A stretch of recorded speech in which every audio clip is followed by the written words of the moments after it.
மனதி நாளைக்கு என்ன பிக்ஷன் பார்த்துலாம். விஜய் காவேரி சீக்கிரமாக ஒன்று சேர்ந்து அவங்க ஃபேமிலியாக சந்தோஷமாக இருக்கணும்னு நினைக்கிறேன். வீக்கா ஃபேன்ஸ் கண்டிப்பாக நம்ம வீடியோக்கு ஒரு லைக் பண்ணிக்கோங்க. சாரதா வந்துட்டு 1 மாதம் அவகாசம் கொடுப்பாங்க. அம்மா நீ என்னம்மா வந்துட்டு சம்மந்தமே இல்லாமல் 1 மாதம் அவகாசம் கொடுத்து 2 பேர்த்தையும் பழக சொல்கிற? அதான் ஏற்கனவே எங்களுக்கு தெரியுமே, ஒருத்தர் பேசி பழகியாச்சு. அதுதான் நான் செட் ஆகலைன்னு சொல்கிறேன்ல. திரும்ப திரும்ப ஏமா நீ தொந்தரவு பண்ணிகிட்ருக்கேன்? உனக்கு இதனால் என்ன தான் கிடைக்க போகுதுன்னு எனக்கு சுத்தமாக புரியல. எனக்கு இவர் செட் ஆக மாட்டாருமா, ப்ளீஸ் தயவு செஞ்சு நான் இதை பற்றி பேசும்போது நீ கோவப்படாத அப்படின்ன மாதிரி சொல்ல, ஆமாம் நான் தெரியாமல் தான் காவேரி கேட்குறேன். நீ எதை வச்சு நீ இவரை பிடிக்கலன்னு திரும்ப திரும்ப சொல்லிகிட்ருக்க? சொல்லு பார்க்கலாம். இவரை நல்லா நம்மளுக்கு தெரியும், இவர் குடும்பத்தையும் தெரியும், இந்த குழந்தையும் நல்லா தெரியும் நம்மளுக்கு. எல்லாமே இருக்கும்போது நீ ஏண்டி வந்து அம்மா சொல்கிறத கேட்காம அடம் பிடிச்சிட்ருக்க? இதனால தான் நான் அந்த வீட்டை விட்டு வெளியிலேயே போனேன். இப்போ திரும்பவும் வாழ்க்கை மேலே எனக்கு அக்கறை கிடையாது. நான் வேணும்னே வந்துட்டு இவரை கல்யாணம் பண்ணிக்க சொல்லி உன்னை கட்டாயப்படுத்துகிறேன். அப்படி இப்படி நீ யோசிச்சேன்னா நான் திரும்பவும் சொல்கிறேன்டி, இந்த வீட்டிலலாம் இருக்க மாட்டேன். உன் மேலே அக்கறையிலையும் உன் மேலே இருக்கிற பாசத்துலையும் தாண்டி சொல்கிறேன். இவரை கல்யாணம் பண்ணிக்கிட்டால் உன் வாழ்க்கை நல்லா இருக்கும்னு எனக்கு நல்லாவே தெரியும். அதனால தான் திரும்ப திரும்ப நான் உன்னை கட்டாயப்படுத்துகிறேன் அப்படின்ன மாதிரி சொல்ல, அம்மா நீ வேணும்னே என்னை பிளாக்மெயில் பண்ணுற மாதிரி தெரியுதுமா. நேற்றுக்கு கூட நீ வீட்டை விட்டு வெளியில் போனதுக்கான காரணமும் இதுதானா? நீ இந்த மாதிரி பேசுகிறதுக்காகவும் இந்த மாதிரி அவகாசமெல்லாம் கொடுத்து என்னை திரும்பியும் இவர் கூட பேச வைக்கிறதுக்காக தான் இதெல்லாம் பண்ணையோன்னு தோணுது. ஒருவேளை இதெல்லாம் நீங்கள் 2 பேரும் சேர்ந்து போட்ட பிளானா அப்படின்ற மாதிரி காவேரி கேட்க, உடனே விஜய், சாச்சா இல்லைங்க மிஸ், நான் அப்படியெல்லாம் பண்ணலை. சத்தியமாக இதுக்கும் எனக்கும் எந்த சம்மந்தமே இல்லை. நான் இவங்கக்கிட்ட இப்படியெல்லாம் எதுவுமே சொல்லலை. நேற்றுக்கு வந்து அம்மா காணாமல் போயிட்டாங்கன்னு நீங்கள் சொல்லி தான் மிஸ் எனக்கே தெரியும். தயவு செய்து என்னை சந்தேகப்படாதீங்க. நான் பண்ண அந்த ஒரு தப்புக்காக நான் ஏற்கனவே உங்ககிட்ட மன்னிப்பு கேட்டேன் அப்படின்ன மாதிரி சொல்ல, உடனே காவேரி திரும்பி வந்து சாரதாவை பார்த்து முறைப்பாங்க. அம்மா நீ எது வேணுனாலும் சொல்லுமா, நான் கேட்குறேன். இனிமேல் உன்னை நான் திட்ட மாட்டேன், எடுத்தெறிஞ்சு பேச மாட்டேன், கோவப்பட மாட்டேன். நீ சொல்கிற மாதிரி எல்லாமே கேட்டுக்கிறேன். ஆனால் இந்த விஷயத்தில் மட்டும் நான் சொல்கிறத கேளுமா. எனக்கு பிடிச்ச மாதிரி தானம்மா என் லைஃப் அமையணும் அப்படின்ன மாதிரி சொல்ல, விஜய்க்கு ரொம்ப சங்கட்டமாயிடும். அம்மா ப்ளீஸ் தயவு செய்து அவங்கள இதுக்கு மேலே தொந்தரவு பண்ணாதீங்க. அதுவும் என்னையும் வச்சுக்கிட்டு நீங்கள் இப்படி தொந்தரவு பண்ணும்போது எனக்குமே அதை பார்க்குறக்கு சங்கட்டமாக இருக்குது. ப்ளீஸ்மா இதை பற்றி இனிமேல் பேச வேண்டாம். நான் ஏற்கனவே உங்ககிட்ட சொன்னல, இனிமேல் நான் இங்கே வரமாட்டேன், என் குழந்தையும் இங்கே வராது, நான் எந்த விதத்துலையும் மிஸ்ஸை டிஸ்டர்ப் பண்ண மாட்டேன்னு அதவே நான் ஃபாலோ பண்ணிக்கிறேன், நான் அப்படியே இருந்துட்டு போயிடுறேன் அப்படின்ன மாதிரி விஜய் சொல்ல, நீங்கள் சும்மா இருங்க தம்பி. அவள் ஏதோ வந்து ஆர்வக்கோளாறில் ஏதோ பேசிக்கிட்டு இருக்கா, தலையும் புரியாமல் வாழும் புரியாமல். அவளுக்கு நல்லது எது கெட்டது எதுன்னு நான் தான் அவளை சொல்லி கொடுத்து திருத்தணும். வேறு யாரும் சொல்லுவாங்க சொல்லுங்கள்? யார் சொல்கிறதையும் இவள் கேட்க மாட்டா. நானாக பார்த்து இவளை அடக்குனா தான் உண்டு. அதனால் நீங்கள் இதில் தயவு செய்து வந்து சங்கடப்படுத்தாதீங்க. அதே மாதிரி இந்த வீட்டுக்கு வரமாட்டேன், நீங்கள் உங்கள் குழந்தைய கூட்டிகிட்டு வர மாட்டீங்கன்னு ஏதாவது சொன்னீங்க, நானும் இந்த வீட்டில் இருக்கவே மாட்டேன். எனக்கு மட்டும் இந்த வீட்டில் என்ன வேலை?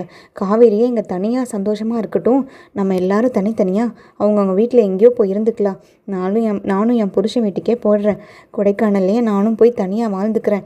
எனக்கும் தனியாலாம் வாழ தெரியும், ஒன்றும் தெரியாமலாம் கிடையாது அப்படின்ன மாதிரி சொல்ல, ஐயோ அம்மா ஆரம்பிச்சிட்டியா திரும்பியும்? இப்போ என்ன உனக்கு? நான் 30 நாள் வந்துட்டு நீ கொடுக்குற அவகாசத்தில் இவர் கூட பேசி பழகணும், அதுக்கு மேலே என் முடிவை சொல்லணும், அதுதானே? 30 நாளில் ஒன்றும் மாறிட போகிறது இல்லைம்மா. 30 நாளையும் இவர் கேரக்டர் இவரோட தான் இருக்க போகுது, என் கேரக்டர் என்னோட தான் இருக்க போகுது. எனக்கும் இவருக்கும் கண்டிப்பாக செட்டே ஆகாது, எனக்கு நல்லாவே தெரியும். அதனால் இந்த 30 நாள் வந்து நீ சொல்கிற மாதிரிலாம் நான் கேட்குறேன் அப்படின்ன மாதிரி சொல்லு. அதுக்காக நீ வேணும்னே வந்து இவரை பேசாமல் இருக்கிறது, இவர் கூட பார்க்காமையும் இவர் கூட பழகாமையும் இருந்துட்டு 30 நாள் முடிஞ்சதுக்கப்புறம் என்கிட்ட வந்து இவரை எனக்கு ஒத்து வரல, இவரை நான் கல்யாணம் பண்ணிக்க மாட்டேன், எனக்கு வேறு மாப்பிள்ளை பாருங்கன்னு சொல்லி ஏதாவது ஒரு திகிடு திட்டம் பண்ணணும்னு பார்த்து அப்புறம் பார்த்துக்கூடி நான் சொன்னது நான் கண்டிப்பாக செஞ்சிருவேன் காவேரி. நான் எதுக்காக இதை சொல்கிறேன்னா, நீ வந்து விஜய் தம்பியை பற்றி தப்பாக புரிஞ்சுக்கிட்டு இருக்க. இந்த 30 நாளில் கண்டிப்பாக உன் மனசு மாறும். ஏன்னா இவரை பிடிக்காதவங்க யாருமே கிடையாது. இவரோட பேசி பழக ஆரம்பித்தாதான் உனக்கே அவரோட உள்மனசு என்னங்கிறது நல்லா புரியுங்கிறதுக்காக தான் இத்தனை தூரம் வந்துட்டு உனக்காக நான் எல்லாமே பேசிக்கிட்டு இருக்கேன் அப்படின்ன மாதிரி சொல்ல, சரிம்மா நான் அது வரைக்கும் இவர்கிட்ட எதுவும் கோவப்பட மாட்டேன், இவர் கூட பேசுகிறேன் பழகிறேன், இவர் கூப்பிட்ற இடத்துக்கெல்லாம் போகிறேன், போதுமா? இவரோட நான் டைம் ஸ்பெண்ட் பண்ணணும் உனக்கு, அவ்வளோதானே? அதெல்லாம் பார்த்துக்கிறேன். அப்புறம் இன்னொரு விஷயம் நீ இவர்கிட்ட சொல்லி வச்சிரு, நீ சொன்னன்றதுக்காக வேணும்னே அட்வான்டேஜாக எடுத்துக்கிட்டு இவர் என்கிட்ட க்ளோஸ் ஆகணும்னோ இல்லை எனக்கு பிடிக்காத விஷயத்த பண்ணணும்னோ ட்ரை பண்ணார். இந்த டீலுக்கெல்லாம் நான் ஒத்து வர மாட்டேன். இந்த 30 நாள் கான்செப்டெல்லாம் நான் அப்படியே நிறுத்திட்டு நான் என் வேலையை பார்க்க ஆரம்பிச்சிருவேன், சரியா? அப்படின்ன மாதிரி காவேரி கேட்க உடனே விஜய் இல்லை இல்லை மிஸ், நான் அப்படிலாம் எதுவும் பண்ண மாட்டேன்.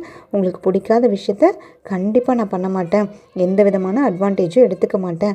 அம்மா உங்களுக்கும் நான் சொல்கிறேன் அப்படின்ன மாதிரி விஜய் சொல்ல, உங்களை பற்றி எனக்கு தெரியாதா தம்பி? நீங்கள் எங்கிட்ட வேணால் தனியாக வந்து அனுமதி கேட்கணுமாக்கும். இவ கிடக்கிறா விடுங்க அப்படின்ற மாதிரி சொல்லிட்டு, அப்புறம் அம்மு வா, அவங்க 2 பேரும் பேசிக்கிட்டு இருக்கட்டும், நம்ம உள்ளே போகலாம். பாட்டி உனக்கு ஏதாவது நான் சாப்பிட்றதுக்கு பண்ணித்தரேன், உனக்கு என்ன வேணும்டி செல்லும் அப்படின்ன மாதிரி அம்முவை தூக்கிட்டு சாரதா வந்து கிச்சனுக்குள்ளே போயிடுவாங்க. கிச்சனுக்குள்ளே போனதுமே அம்முக்கும் கொஞ்சம் கொஞ்சம் வந்துட்டு அவங்க பேசுனதில் புரிய ஆரம்பிச்சிருக்கும். சாரதா பாட்டி, நீங்கள் என்னென்னமோ பண்ணிக்கிட்டு இருக்கீங்க, எனக்கு ஒன்றுமே புரியல போங்க.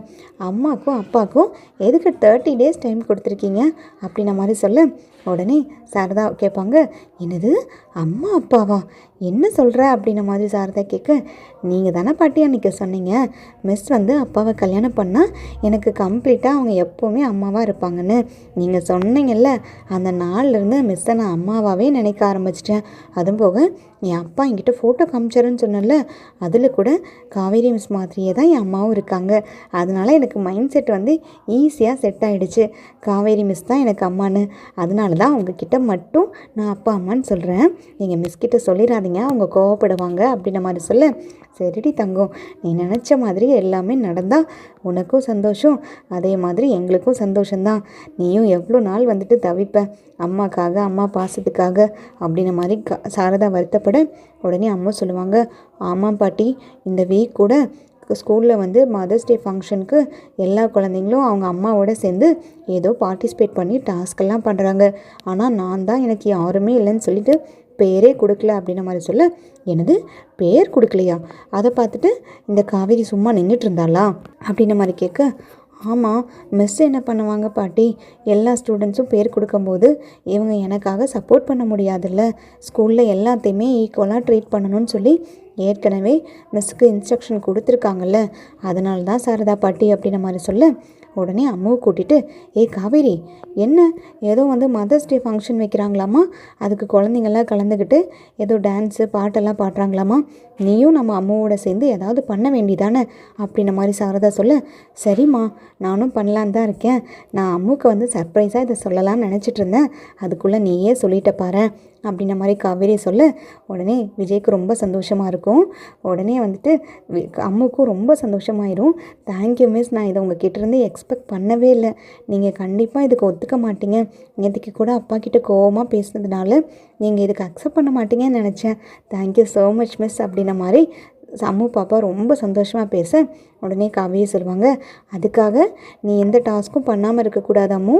என்ன டாஸ்க் பண்ணணும், டான்ஸா, பாட்டா, இல்லை வந்து ஸ்டோரி சொல்லணுமா, ரேம்ப் வாக்கா, என்னங்கிறது நீ தான் டிசைட் பண்ணிவிட்டு கண்டென்ட்டோட வா, அதுக்கப்புறம் நானும் நீயும் சேர்ந்து ப்ராக்டிஸ் பண்ணலாம் அப்படின்ன மாதிரி சொல்ல, உடனே அம்மு கேட்பாங்க, அப்போ ப்ராக்டிஸ் பண்ணுறதுக்கு இந்த 1 வீக் நான் இங்கேயே வரலாமா மிஸ் அப்படின்ன மாதிரி கேட்க, உடனே சாரதா சொல்லுவாங்க, இங்கேயே வரதா, நீ இங்கேயே கூட இருடா, உன்னை யார் வேண்டாங்கிறது, பாட்டி வீட்லேயே இரு, உன்னை யாரும் எதுவும் சொல்ல போகிறது கிடையாது அப்படின்ன மாதிரி சொல்ல, உடனே விஜய் சொல்லுவார், வேண்டாமும் நம்ம டெய்லி வந்து கொஞ்சம் நேரம் ப்ராக்டிஸ் பண்ணிவிட்டு வீட்டுக்கு போயிடலாம், நம்ம சும்மா வந்து மிஸ்ஸை டிஸ்டர்ப் பண்ணக்கூடாது, அவங்க ஏற்கனவே கோவப்பட்டிருக்காங்கல்ல, அதை புரிஞ்சுக்கிட்டு நம்ம தான் நடந்துக்கணும் அப்படின்ன மாதிரி விஜய் சொல்ல, ஓகே அப்பா அப்படின்ன மாதிரி அம்மாவும் சொல்லுவாங்க. அடுத்தது பார்த்திங்கன்னா விஜய் காவேரி 2 பேருமே பேச ஆரம்பிப்பாங்க. உடனே வந்து காவேரி மெதுவாக கேட்பாங்க, ஆமாம் நீங்கள் எப்படி வந்துட்டு நீங்கள் அந்த பொண்ணுக்கிட்ட க்ளோஸ் ஆகும்போது அவங்கள கல்யாணம் பண்ணிக்கலான்னு சொல்லி டிசைட் பண்ணும்போது நான் பொசசிவ் ஆனேங்கிறத அவ்வளோ கன்ஃபார்மாக சொன்னீங்க, நான் அப்படி எதுவும் பொசசிவ் ஆகவே இல்லையே, அதை நான் கன்ஃபார்ம் பண்ணுறதுக்காக தான் அந்த பொண்ணோட அப்பாவையும் அம்மாவையும் உங்கள் வீட்டுக்கு அனுப்பிவிட்டு நான் வந்து மாப்பிள்ளை பற்றி பேச சொன்னேன், இப்போ புரியுதா நான் பொசசிவ் ஆகலைன்னு அப்படின்ன மாதிரி காவேரி சொல்ல, ஓ நீங்கள் இப்படி வேறு ட்ரை பண்ணிங்களா, நான் கூட ஏதேதோ நினச்சிட்டேன், நீங்கள் பொசசிவ் ஆனதை நான் கண்டுபிடிச்சிட்டேன்றதுக்காக தான் இப்படி அவங்கள 2 பேர்த்தையும் அனுப்பிவிட்டு நான் பொசசிவ் ஆகலைங்கிறத வந்து நீங்கள் இன்டைரக்டாக சொல்ல ட்ரை பண்ணியிருக்கீங்க, ஆனாலும் எனக்கு தெரியாதா மிஸ் உங்களை பற்றி அப்படின்ன மாதிரி சொல்ல, சேச்சா அப்படிலாம் கிடையாது, இப்போ வேணும்னாலும் சொல்லுங்கள், அந்த பொண்ணை வர வைக்கிறேன், நீங்கள் அவங்க கூட எவ்வளோ நேரம் வேணும்னாலும் பேசுங்க, எனக்கு எந்த பிரச்சனையும் கிடையாது, நான்லாம் உங்களை மாதிரி அடுத்தவங்களை வந்து கெடுத்து விட்றக்கெல்லாம் நினைக்க மாட்டேன், நீங்கள் தான் அந்த வேலையை பண்ணீங்க அப்படின்ன மாதிரி சொல்ல, அதான் சொன்னேனே மிஸ், எனக்கு நீங்கள் வந்து அந்த பையனை மேரேஜ் பண்ணிக்கிறதுக்கு அந்த பையன் மட்டும் கிடையாது, இன்னும் எவ்வளோ பேர் வந்திருந்தாலும் நான் அந்த வேலையை தான் பண்ணியிருப்பேன், இப்போ மட்டும் இல்லை, இனிமேலும் அப்படி தான் பண்ணுவேன் அப்படின்ற மாதிரி சொல்ல, ஹலோ என்ன எங்கள் அம்மா வந்து சப்போர்ட் பண்ணுறாங்கங்கிறதுக்காக ரொம்ப ஓவராக பண்ணாதீங்க, அந்த மாதிரிலாம் பேசிக்கிட்டு இருந்தீங்க, நான் உங்கள் கூட பேசவே மாட்டேன் அப்படின்ற மாதிரி காவேரி சொல்ல, ஓகே ஓகே மிஸ் ஸ்கூல் நீங்கள் கோவப்படாதீங்க, நான் சும்மா உங்களை வந்து டென்ஷன் பண்ணி பார்க்குறதுக்காக தான் அப்படி சொன்னேன் அப்படின்ற மாதிரி விஜய் சமாளிப்பார். உடனே வந்து அடுத்தது, மிஸ் நான் உங்ககிட்ட ஒன்று கேட்பேன், தப்பாக நினச்சிக்க மாட்டிங்களா அப்படின்ற மாதிரி சொல்ல, என்ன சொல்லுங்கள், நீங்கள் ஏதோ வந்து விவகாரமாக தான் கேட்க போகிறீங்கன்னு தெரியுது, என்னன்றது சொல்லுங்கள் நான் யோசிக்கிறேன் அப்படின்ற மாதிரி சொல்ல, நீங்கள் வந்து அம்மாவோட மதர்ஸ் டே அன்னைக்கு பர்ஃபார்ம் பண்ணுறதுல உங்களுக்கு உண்மையாலுமே எந்த பிரச்சனையும் இல்லைல்ல மிஸ், ஏற்கனவே அவள் ரொம்ப ஃபீல் பண்ணா, நேற்றுக்கே வந்துட்டு வீட்டில் ரொம்ப ஃபீல் பண்ணிகிட்டு இருந்தா, நானும் இதை பற்றி உங்கள் கூட பேசக்கூடாது, இது உங்களோட விஷயம், நீங்கள் தான் டிசைட் பண்ணுங்கிறதுக்காக தான் கொஞ்சம் பொறுமையாக இருந்தேன், ஆனால் நீங்களே இப்போ ஓகேன்னு சொல்லிட்டீங்க, நீங்கள் முழு மனசோட தானே சொல்லியிருக்கீங்க, நேற்றுக்கே வந்து உங்கள் குழந்தைக்கு நான் ஆயா கிடையாதுன்னுலாம் சொல்லும்போது ரொம்ப வந்துட்டு மனசு பாரமாயிடுச்சு மிஸ் அப்படின்ற மாதிரி சொல்ல, நான் ஏதோ கோவத்தில் சொல்லிட்டேன் சார், கண்டிப்பாக நான் அந்த வார்த்தையை யூஸ் பண்ணியிருக்கக்கூடாது, அதுவும் போக அம்மு முன்னாடி நான் அப்படி பேசியிருந்துருக்கக்கூடாது, என்னை மன்னிச்சிருங்க, நேற்றுக்கே வந்துட்டு அம்மு கிளாஸில் ரொம்ப ஃபீல் பண்ணும்போதே நான் டிசைட் பண்ணிவிட்டேன் அம்மு கூட சேர்ந்து நான் பர்ஃபார்ம் பண்ண போகிறேன்னு, நீங்கள் எதுவும் வரி பண்ணாதீங்க, அவள் ஃபீல் பண்ணாத அளவுக்கு நான் நடந்துக்கிறேன், இனிமேல் அந்த மாதிரி நான் அம்முக்கிட்ட பேச மாட்டேன் அப்படின்ற மாதிரி காவேரியே சொல்ல, thank you miss thank you so much அப்படின்ற மாதிரி சொல்ல, நீங்கள் சொன்னாலும் நீங்கள் சொல்லலைனாலும் அம்முக்கிட்ட உங்களை விட அதிகமாக எனக்கு ஒரு பாண்டிங் இருக்குது, உங்களை கூட நான் பேச வேண்டாம்னு நினைப்பேனே தவிர அம்மு கூட பேசக்கூடாது, அம்முவை பார்க்கக்கூடாது, அம்மு மேலே கேர் பண்ணக்கூடாதுன்னு என்றைக்குமே நினச்சதில்லை அப்படின்ற மாதிரி சொல்ல, அது எனக்கு தெரியும் மிஸ் தேங்க்யூ அப்படின்ற மாதிரி விஜய் சொல்ல, உடனே காவேரி கேட்பாங்க, சார் நான் ஒன்று சொன்னால் தப்பாக நினச்சிக்காதீங்க, எனக்கு இங்கே இருந்திருந்தே ரொம்ப ஸ்ட்ரெஸ்ஃபுல்லாக இருக்குது, ஒரு 1 or 2 days வேணால் எல்லோரும் கொடைக்கானல் போயிட்டு வரலாமா அப்படின்ற மாதிரி சொல்ல, என்ன சொன்னீங்க, கொடைக்கானல் போகலாமாவா அப்படின்ற மாதிரி விஜய் ஷாக்கிங்காக கேட்பார். ஆமாம் கொடைக்கானல் தானே, நீங்களும் நானுமா அப்படின்ற மாதிரி விஜய் கேட்க, நீங்களும் நானுமாவா, விட்டால் நீங்கள் ரொம்ப அட்வான்டேஜாக எடுத்துப்பீங்கன்னு சொன்னல, பார்த்தீங்களா அதே மாதிரி தானே நீங்கள் ட்ரை பண்ணுறீங்க அப்படின்ற மாதிரி காவேரி கோப்பட, சேச்சா நான் அப்படி மீன் பண்ணல மிஸ், யாரெல்லாம் போகிறோன்றதான் அப்படி கேட்டேன் அப்படின்ற மாதிரி விஜய் சொல்ல, எல்லாருமே போயிட்டு வரலாம் சார், கொடைக்கானல் பக்கம் போய் ரொம்ப நாள் ஆகுது, எனக்கும் அங்கே போகணும் போல் வந்துட்டு தோணிக்கிட்டே இருக்குது, அம்மா வேற நேற்றுக்கு நிறையா வாட்டி கொடைக்கானலுக்கு போகிறேன் என் புருஷன் வீட்டுக்கு போகிறேன்னு சொல்லிட்டு அதை ஞாபகப்படுத்தி விட்டுட்டாங்களா, அப்போ இருந்தே என் மனசுக்குள்ளே வந்து ஆசை வர ஆரம்பிச்சிருச்சு, கொடைக்கானலுக்கு போய் ஒரு 2 days இருந்துட்டு வரணும்னு அப்படின்ற மாதிரி காவேரி சொல்ல, உடனே எனக்கு எதுவும் பிரச்சனை இல்லை மிஸ், கண்டிப்பாக கொடைக்கானலுக்கு போனால் உங்ககிட்ட நிறைய சேஞ்சஸ் வரும்னு எனக்கு தோணுது, ஏன்னா கொடைக்கானலில் எங்கள் ஃபேமிலிக்கும் உங்கள் ஃபேமிலிக்குமே நிறைய பாண்டிங் நிறைய மெமரிஸை வந்து நம்ம அங்கே க்ரியேட் பண்ணியிருக்கோம், அஃப்கோர்ஸ் சொல்லணுன்னா பாசிட்டிவான எல்லா விஷயங்களையுமே நடந்தது கொடைக்கானலில் மட்டும்தான், அதனால் அங்கே போகிறது எனக்கு சந்தோஷம்தான், எப்போ போகலாம் அப்படின்ற மாதிரி கேட்க, கரெக்டாக வந்துட்டு சாரதா வந்துடுவாங்க.